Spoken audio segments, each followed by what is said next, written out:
pumayag, sige palagto, baka di kayo na-inform na ngayon ay halimaw na yung batang uhugi na dati nyong in-ignore. Bilang patunay na di kayo bagay ihanay sa dati nyong in-small. Ngayon sa lakas ko pag bumundol, yan ay hanggang Japan pag nagpalindol. Kamusta lahat ng mapagmaliit, ngayon yung subukan manlait ulit. Ganyan lang talaga yung mga inggit, galit na galit sila sa malulupit. Kaya pasensya pag may nahagip, sarap ba sa piling ano masakit? Ganyan talaga paglaban sa loob mong humanga at pagtakot mo pumili.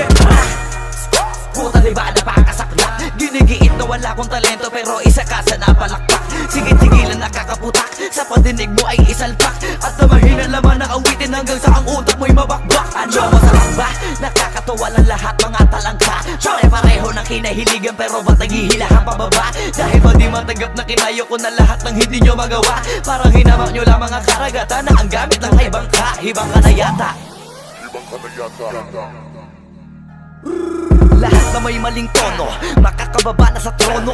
Handa naman akong pakinggan kayo, wag nyo lang ako gawin bobo. Bueno, eto na ang malino na sagot ko sa napakalabong tanong ko. Bakit ako sumusulot o papatunayan na hindi ako patabon? Alam nyo ba yun? Malamang hindi kasi hindi kayo alisto.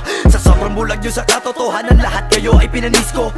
Hindi na uso dito palawakan ng koneksyon, kundi ka isasabi sa malabong makakuha ng atensyon. Hindi ako nakipag-unahan pero bakit ako ang nasa harapan? Samantalang yun nakipagtulakan sa likuran, sila pa ang napag-iwanan.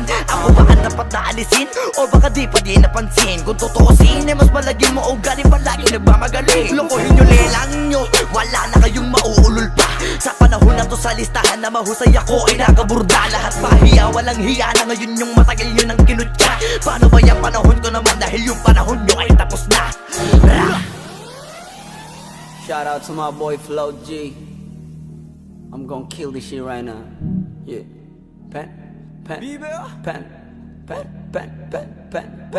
Ang mundong to'y lunod sa inggit, puro linta ko magsisipsip. Kapag may bago na ko antimano, tingin na agad nagsusumiksik. Kaso iba ko pag may nakita ko, meron na agad ako na bagong plano kung paano maglaho yung taong ayaw mag-iba. Yung papalitan ko na ng bago.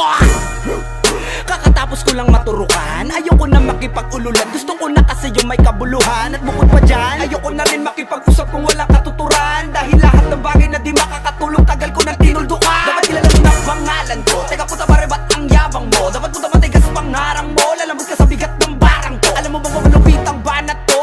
Hindi ka na dito belong. Tangina mo pag kami nang yamot sa'yo, dapat hindi ka bikol.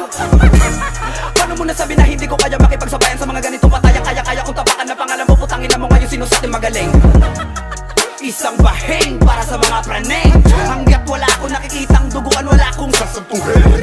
Pag naakit-dagit sa'kin kahit di ka lumapit, gamit karit ibibiting ka ng patiwarik. Habang umiiyak at sumisigaw ng bakit matik sa'kin, grabing pasakit kapag sumabit. Hindi pwedeng hindi magpapanik, matakot ka na pag ako ang nagalit. Ako ang tulay mo patungo sa langit.